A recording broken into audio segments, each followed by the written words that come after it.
ನಮಸ್ಕಾರ. ನೀವು ನೋಡ್ತಾ ಇದ್ದೀರಾ ಟಿ ವಿ ವಿಕ್ರಮ. ನಾನು ಶಶಾಂಕ ಹಿಂದೂ. ವಾಣೀಂ ವಂದೇ ವಿಭೂತಯೇ. ಇಂದಿನಿಂದ ನಾವು ಶಿವಭಕ್ತರ ಸರಣಿಕೆಯನ್ನು ಆರಂಭ ಮಾಡೋಣ. ಅಂದರೆ ಇತಿಹಾಸ ಕಾಲದಲ್ಲಿ, ಪುರಾಣ ಕಾಲದಲ್ಲಿ, ಉಪನಿಷತ್ ಕಾಲದಲ್ಲಿ ಹಾಗೂ ರಾಮಾಯಣ ಮಹಾಭಾರತ ಕಾಲಗಳಲ್ಲಿ ಯಾರ್ಯಾರು ಪ್ರಮುಖವಾದಂತಹ ಶಿವಭಕ್ತರಿದ್ದರು ಅನ್ನುವಂಥ ವಿಚಾರವನ್ನು ನೋಡ್ತಾ ಹೋಗೋಣ. ಜೊತೆಗೆ ಪ್ರತಿಯೊಬ್ಬರ ಜೀವನ ಚರಿತ್ರೆಯನ್ನು ಕೂಡ ತಿಳ್ಕೊಳ್ತಾ ಹೋಗೋಣ. ಶಿವಭಕ್ತರು ಅಂದ ಕೂಡಲೇ ನಮಗೆ ಮೊದಲು ನೆನಪಾಗುವಂತಹದ್ದು ಬೇಡರ ಕಣ್ಣಪ್ಪ. ಇವತ್ತಿನ ವಿಡಿಯೋದಲ್ಲಿ ನಾವು ಬೇಡರ ಕಣ್ಣಪ್ಪನ ಜೀವನವನ್ನು ನೋಡ್ತಾ ಹೋಗೋಣ. ಬೇಡರ ಕಣ್ಣಪ್ಪನ ಮೂಲ ಹೆಸರು ತಿಣ್ಣನ್ ಅಂಥೇಳಿ. ಅವರ ತಂದೆ ರಾಜನಾಘ ಅಂಥೇಳಿ. ಅವನು ಬೇಡ ಸಮುದಾಯದ ನಾಯಕನಾಗಿರ್ತಾನೆ. ಒಂದು ಬೆಟ್ಟದ ತಪ್ಪಲಿನಲ್ಲಿ ಅವರೆಲ್ಲರೂ ಕೂಡ ಜೀವನವನ್ನು ನಡೆಸ್ತಾ ಇರ್ತಾರೆ. ಬೇಟೆಯಾಡಿ ಆ ಆಹಾರವನ್ನು ಸೇವಿಸುವಂತಹದ್ದೇ ಅವರ ಪ್ರತಿನಿತ್ಯದ ದಿನಚರಿಯಾಗಿರುತ್ತೆ. ಹಾಗೆ ಅವರ ಬಳಿ ಶಸ್ತ್ರವನ್ನು ಬಳಸುವಂತಹ ಅನೇಕ ರೀತಿಯಾದಂತಹ ಕಲೆಗಳು ಆ ಸಮುದಾಯದವರ ಬಳಿ ಇರುತ್ತೆ. ಇವರನ್ನು ಕಿರಾತರು ಅಂಥೇಳಿ ಕೂಡ ಕರೀತಾ ಇರ್ತಾರೆ. ಅವರನ್ನೇ ನಾವು ಕನ್ನಡದಲ್ಲಿ ಬೇಡರು ಅಂಥೇಳಿ ಕರೆಯುವಂತಹದ್ದು. ಇವರ ತಂದೆ ಯಾವಾಗಲೂ ಕೂಡ ಯಾವಾಗ ಬೇಟೆಯನ್ನು ಮಾಡಿಕೊಂಡು ಆಹಾರವನ್ನು ತೆಗೆದುಕೊಂಡು ಬರ್ತಾರೋ ಆಗೆಲ್ಲವೂ ಕೂಡ ಆ ಆಹಾರವನ್ನು ಶಿವನಿಗೆ ನೈವೇದ್ಯವನ್ನು ಮಾಡಿ ತದನಂತರ ಅದನ್ನು ಮನೆಯಲ್ಲಿ ಎಲ್ಲರೂ ಕೂಡ ಆಹಾರ ರೂಪದಲ್ಲಿ ಸೇವನೆಯನ್ನು ಮಾಡ್ತಾ ಇರ್ತಾರೆ. ಮುಂದುವರೆದು ಮಗನಾದಂತಹ ತಿಣ್ಣನ್ ಕೂಡ ಇದೇ ರೀತಿಯಾದಂತಹ ಸಂಪ್ರದಾಯವನ್ನು ಪಾಲಿಸ್ಕೊಳ್ತಾ ಬರ್ತಾ ಇರ್ತಾನೆ. ಮುಂದುವರೆದು ತಿಣ್ಣನ್ ವಯಸ್ಕನಾದಂತಹ ಸಂದರ್ಭದಲ್ಲಿ ನೀಲಾ ಅನ್ನುವಂತಹ ಯುವತಿಯೊಂದಿಗೆ ಅವನ ಮದುವೆ ಆಗುತ್ತೆ.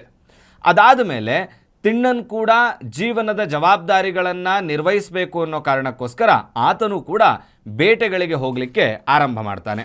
ಮೊದಮೊದಲು ತಂದೆಯ ಜೊತೆಗೆ ಬೇಟೆಗೆ ಹೋಗ್ತಾ ಇದ್ದಂಥವನು ಸ್ವತಂತ್ರವಾಗಿ ಬೇಟೆಗೆ ಹೋಗಲಿಕ್ಕೆ ಆರಂಭ ಮಾಡ್ತಾನೆ. ಒಮ್ಮೊಮ್ಮೆ ಬೇಟೆಗೆ ಹೋದಂತಹ ಸಂದರ್ಭದಲ್ಲಿ ಅತೀವವಾದಂತಹ ಪ್ರಾಣಿಗಳು ಮಾಂಸ ಸಿಗ್ತಾ ಇರುತ್ತೆ. ಆದರೆ ಕೆಲವೊಮ್ಮೆ ದಿನ ಕಳೆದರೂ ಕೂಡ ಮಾಂಸದ ಅಭಾವ ಆಗಿದ್ದರಿಂದ ಕೆಲವೊಮ್ಮೆ ಹೋದಂತಹ ಜಾಗದಲ್ಲಿಯೇ ಅಲ್ಲೇ ಮಲಗಿ ಬೆಳಗ್ಗೆ ಬೇಟೆಯನ್ನು ಆಡಿಕೊಂಡು ಆಹಾರವನ್ನು ತೆಗೆದುಕೊಂಡು ಬರ್ತಾ ಇರ್ತಾನೆ. ಹೀಗೆ ಒಮ್ಮೆ ಹೋದಂತಹ ಸಂದರ್ಭದಲ್ಲಿ ಅವನು ಮಲಗಿಕೊಂಡಿದ್ದಾಗ ಶಿವನೇ ನಾನಿದ್ದೀನಿ, ನೀನು ಹೆದರಬೇಡ ಅನ್ನುವಂತಹ ಅಭಯವನ್ನು ತುಂಬಿದಂತಹ ಕನಸೊಂದು ಅವನಿಗೆ ಬಿದ್ದಿರುತ್ತೆ. ಆ ಕನಸು ಬಿದ್ದಾದ ಮೇಲೆ ತಿಣ್ಣನ್ಗೆ ಶಿವನ ಮೇಲೆ ಭಕ್ತಿ ಪ್ರೀತಿ ಎರಡೂ ಕೂಡ ಹೆಚ್ಚಾಗ್ತಾ ಹೋಗುತ್ತೆ. ಒಮ್ಮೆ ಇದೇ ರೀತಿಯಾಗಿ ದೂರಕ್ಕೆ ಹೋಗಿ ಮಲಗಿದಂತಹ ಸಂದರ್ಭದಲ್ಲಿ ರಾತ್ರಿಯ ಕನಸಿನಲ್ಲಿ ಶಿವ ಬಂದು ಇಲ್ಲಿಂದ ಸ್ವಲ್ಪ ದೂರ ಹೋದರೆ ಅಲ್ಲೊಂದು ಶಿವಲಿಂಗ ಇದೆ, ಅಲ್ಲಿಗೆ ಆಗಾಗ ಪೂಜಾರಿಯೊಬ್ಬ ಬಂದು ಪೂಜೆ ಮಾಡ್ತಾ ಇದ್ದಾನೆ, ಅಲ್ಲಿ ನಿತ್ಯ ಪೂಜೆ ಆಗ್ತಾ ಇಲ್ಲ, ಹಾಗಾಗಿ ನೀನು ಬಂದು ಅದನ್ನು ಶುದ್ಧಿ ಮಾಡಿ ಇವತ್ತಿನಿಂದ ಪೂಜೆಯನ್ನು ಆರಂಭಿಸು ಅನ್ನುವಂತಹ ಕನಸು ಬೀಳುತ್ತೆ. ಆಗ ಕನಸಿನಿಂದ ಎಚ್ಚರಗೊಂಡಂತಹ ತಿಣ್ಣನ್ ಅವನು ಹೋಗಿ ನೋಡಿದಂತಹ ಸಂದರ್ಭದಲ್ಲಿ ಅಲ್ಲೊಂದು ಶಿವಲಿಂಗ ಇರುತ್ತೆ.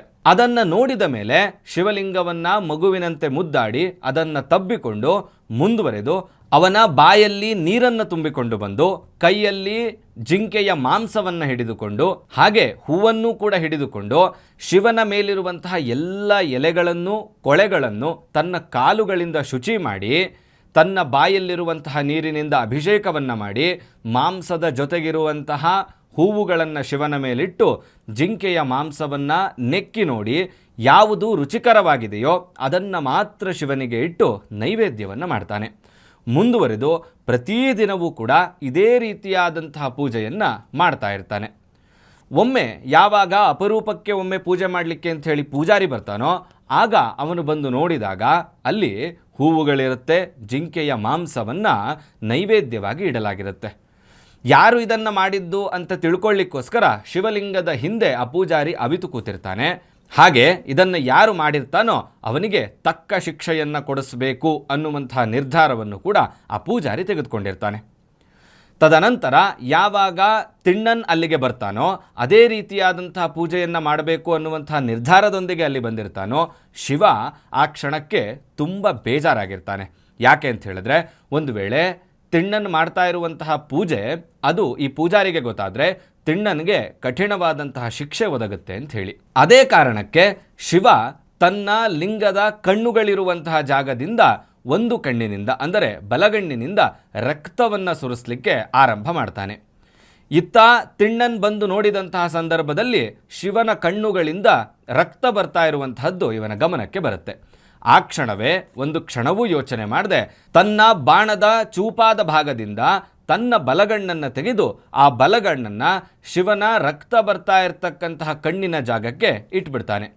ಮತ್ತೆ ಎರಡನೇ ಕಣ್ಣಿನಿಂದ ರಕ್ತ ಬರಲಿಕ್ಕೆ ಆರಂಭ ಆದಾಗ ತನ್ನ ಬಲಗಾಲ ಹೆಬ್ಬೆರಳಿನಿಂದ ಎರಡನೇ ಕಣ್ಣಿರುವಂತಹ ಜಾಗವನ್ನು ಗುರುತು ಮಾಡಿಕೊಂಡು ಮತ್ತೆ ಬಾಣದ ಚೂಪಾದ ಭಾಗದಿಂದ ಎಡಗಣ್ಣನ್ನು ಕೀಳಲಿಕ್ಕೆ ಹೊರಟಂತಹ ಸಂದರ್ಭದಲ್ಲಿ ಶಿವ ಆ ಕ್ಷಣ ಪ್ರತ್ಯಕ್ಷನಾಗ್ತಾನೆ. ಅಷ್ಟೇ ಅಲ್ಲದೆ ಬೇಡರ ಕಣ್ಣಪ್ಪನಿಗೆ ಜನ್ಮ ಜನ್ಮಾಂತರದ ಯಾವುದೇ ಮುಂದೆ ಬಂಧವಿಲ್ಲದೆ ಅವನಿಗೆ ಮೋಕ್ಷವನ್ನು ಕೂಡ ಕರುಣಿಸ್ತಾನೆ. ಇತ್ತ ಪೂಜಾರಿಯು ಕೂಡ ಶಿವನಿಗೆ ಭಕ್ತಿಯಷ್ಟೇ ಮೇಲು ಅನ್ನುವಂತಹ ವಿಚಾರವನ್ನು ತಿಳ್ಕೊತಾನೆ. ಇದು ನಮಗೆಲ್ಲರಿಗೂ ಗೊತ್ತಿರುವಂತಹ ಬೇಡರ ಕಣ್ಣಪ್ಪನ ಕಥೆ.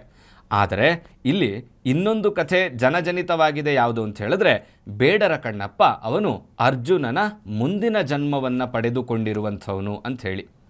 ಯಾವಾಗ ಮಹಾಭಾರತ ಯುದ್ಧದ ಆರಂಭಕ್ಕಿಂತ ಮುಂಚೆ ಕೃಷ್ಣನ ಆದೇಶದ ಮೇಲೆ ಅರ್ಜುನ ಪಾಶುಪತಾಸ್ತ್ರವನ್ನು ತೆಗೆದುಕೊಂಡು ಬರಬೇಕು ಅಂಥೇಳಿ ಶಿವನ ತಪಸ್ಸಿನಲ್ಲಿ ಮಗ್ನವಾಗಿರ್ತಾನೋ, ಆ ಸಮಯದಲ್ಲಿ ಅವನ ತಪಸ್ಸನ್ನು ಭಂಗ ಮಾಡಬೇಕು ಅಂಥೇಳಿ ದುರ್ಯೋಧನ ಮೂಕಾಸುರ ಅನ್ನುವಂತಹ ಅಸುರನೊಬ್ಬನನ್ನು ಕಳಿಸಿಕೊಟ್ಟಿರ್ತಾನೆ.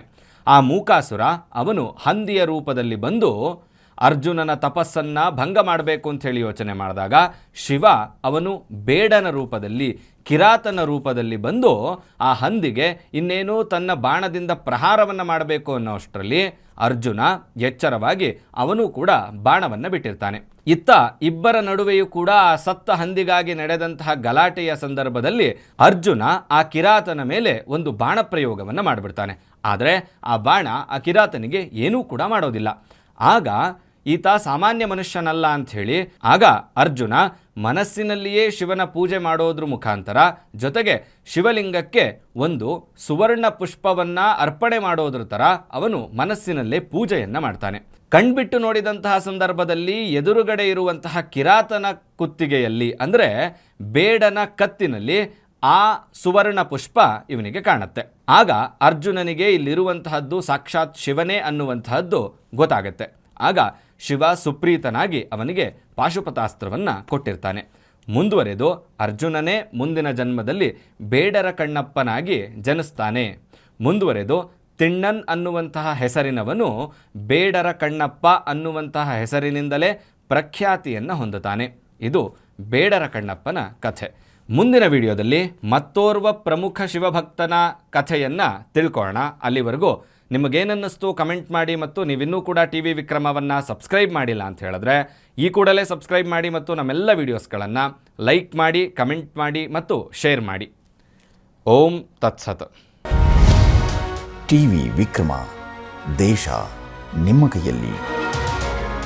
ಈ ಕಾರ್ಯಕ್ರಮ ನಿಮಗೆ ಇಷ್ಟ ಆಗಿದ್ದಲ್ಲಿ ಲೈಕ್, ಶೇರ್ ಹಾಗೂ ಕಮೆಂಟ್ ಮಾಡಿ.